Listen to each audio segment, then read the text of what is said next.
how do we go from there to opening your own store and just wanting to kind of be a small business owner?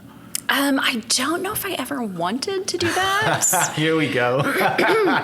When everybody asks, like, oh, did you always want to do this? I feel bad because no, I never really did. And I don't have this beautiful, like, epiphany sort of, all this, like, this led me to this. It's kind of one of those things. I lived in Oklahoma for so long that I knew I always wanted to move and do something else. And I feel like a lot of Oklahomans get that feeling. Yeah. Ended up moving out of state. I had some friends that were living in Vegas, which don't judge me for living in Vegas. No, I was never a showgirl. No, I never lived on the Strip. Like, nothing crazy. Let's get rid of all those cliches for right now. It was really hot. It was dry. I did not enjoy my time there. And I have no plans to go back. So you had a friend in Vegas, and you're like, I'm just going to go. I'm just going to go. And I told myself that on like August 1st, I went in and told my boss, hey, I'm leaving by the end of the month. I owned my condo at the time. I leased it out, rented it out to somebody. And by the end of the month, I was gone. Yeah. And when I just like make these choices, they just happen. So I moved out there, and she and I started a business together, similar to what I'm doing now. We did that for a couple of years, and then after being there, it was just, this is not my people, this is not my place. Yeah. I still have a couple of good friends that live there, but it was not my cup of tea at all. And I think had I really researched it and delved into it, I never would have gone there. Mm-hmm. So maybe it's a good thing that I never looked into that, but I realized I wanted to come back here. I have two nieces. Well, I have two nieces and a nephew, but at the time I had two nieces. I'm like, I want to be around them while they're still little. And so again, it was like December 1st, and I was like, okay, by the end of December, I'm going to go out. I'm going to move back here. So I contacted a real estate agent, and on one of my visits back, he showed me 3 places, and I went to lunch. And at lunch, I decided, okay, it's place number 2. Called him or texted him and said, okay, I went this place. He was like, oh, and I was like, yep, I'm ready to do this. So worked with my CPA, and January 1st, we filed all the paperwork. And I think I signed my lease. Yeah, I signed it on my birthday, so February 17th. Yeah. And then I opened the store in that location that we're still at now on April 7th. So from December 1 to April 7th, got it all done. That's awesome. And at this time, like, Midtown obviously was not what it is today. Yeah. What was take me through like the location decision and why not go anywhere else? And because I guess there probably wasn't that many options other than just your average strip mall somewhere. Yeah. Like this was like, there probably wasn't anything that really stood out, but still, Midtown probably didn't stand out too much. It really didn't. When I thought about moving back, I knew I wanted it to be a local establishment, no mall. I've never been a big mall person anyways. And this will shock a lot of people. I'm not a big shopper myself. I just stick to what I know. Like online, good to go. I don't really shop online. Do you shop like a guy then?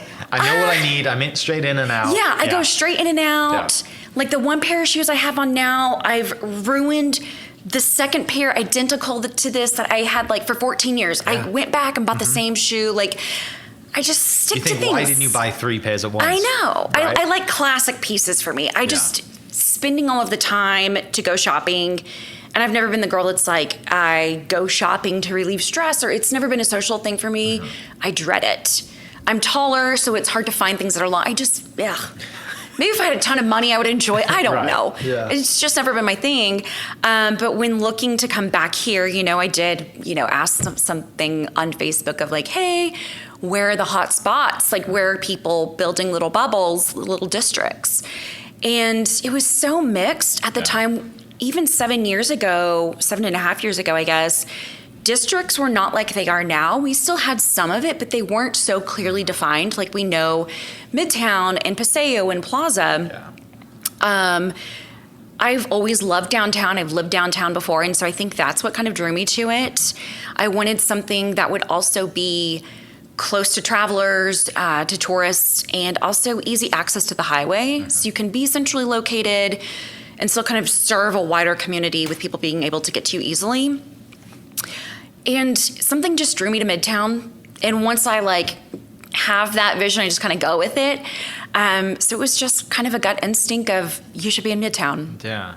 How was that? I mean, last kind of 7.5 years. I mean, I know you're very involved with the Midtown district. Like, were you involved from day one, or did someone come to you and say, hey, like, we'd love you? Like, how does that relationship build with being a business? Obviously, you're a business owner, you should qualify for that.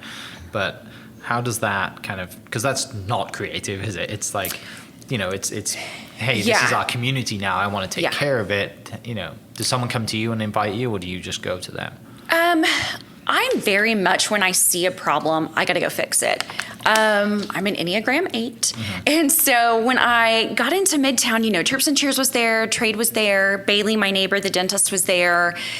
And there was Stella, you know, the Ambassador, McNelly's. That was, and of course, Brown's Bakery and Kaiser's and Go-Go Sushi.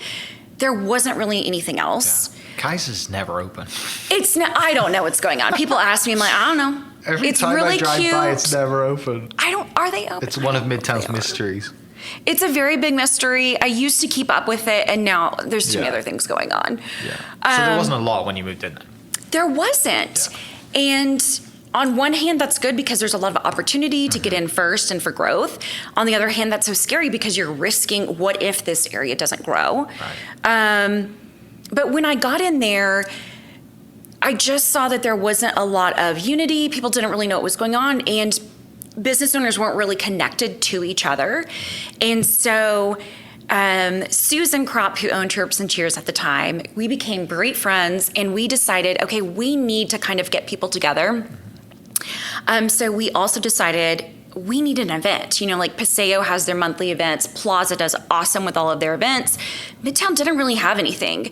And so we decided we need something that brings in not just customers, but people from our surrounding neighborhood. Like, they don't know we're here, and we're walkable to them. So how do we get ourselves in front of them that's also not just an ad in, you know, magazines? Like, we want it to be personable, and that's what small businesses are about. We want close relationships. So we decided to create Midtown Walkabout. And I mean, this was something so grassroots. I got the vinyl stuff, and this was before Crickets. So I would trace what I wanted on there. I cut it all out. I ironed it on there, and I made these glittery shirts. I still have mine. I think Susan still has hers.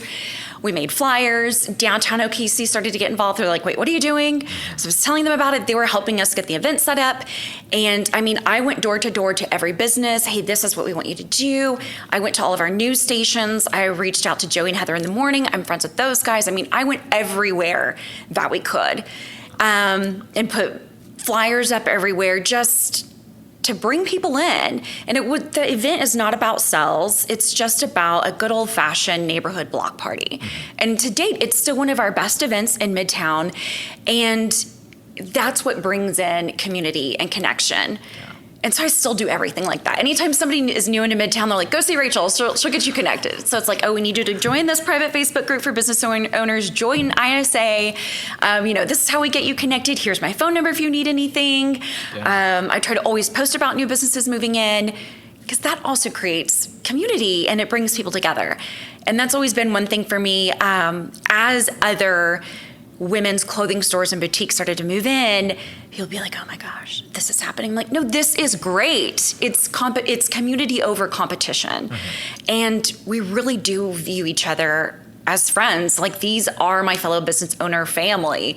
And I think a lot of people do feel that when they're here. Yeah. Yeah, and now Midtown is a thriving location to do pretty much anything you want to do. Everything is here. Like, yep. You know, like, you know, now I go to breakfast in Neighborhood Jam at least once a week. Yeah. You know, and then I always park kind of right by Hacienda Tacos, and there's always there's new business coming in there. Yep. You know, like the eye store and all the other stuff, and then I've been down to St. Patty's Day when McNally's kind of shut the entire, which is right across the street from you guys. Love them, yeah. Which is, I'm sure that first St. Patty's Day for you was like, okay. What are we doing? The street's closed.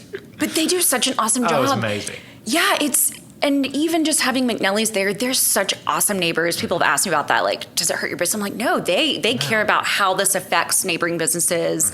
And they'll reach out if things get a little weird. But we've never had problems with them. And they're just wonderful, wonderful group of people that own that. Well, and then further up, you've got, obviously, Plant came in. Yeah. Right, the girls that did that. And then you got Insomnia Cookies across the street. And then Tim from Not Your Average Joe's, who I love. Yep. Tim's awesome. And They're awesome. amazing. And then you have, like, you got the apartments moving in around you. Yep. So it's just kind of like become this location, and then also you got Optus Clothing, Blue Garden, Sure. Hall's Pizza, like all this kind of ties in, and then that ties you to Automobile Alley, which is, I mean, not that Americans like to walk very far, but it's close enough. Very true. you Yes, know? yes. Like parking's good down here. You got breweries down here. Yeah. It's a fun place to be, and it's a great place for me to when I bring friends, clients, people from out of town, and like, where do you want to go? Yeah. And then, I mean, you've got Elemental down the street too, so I Yeah. love those guys. They're awesome.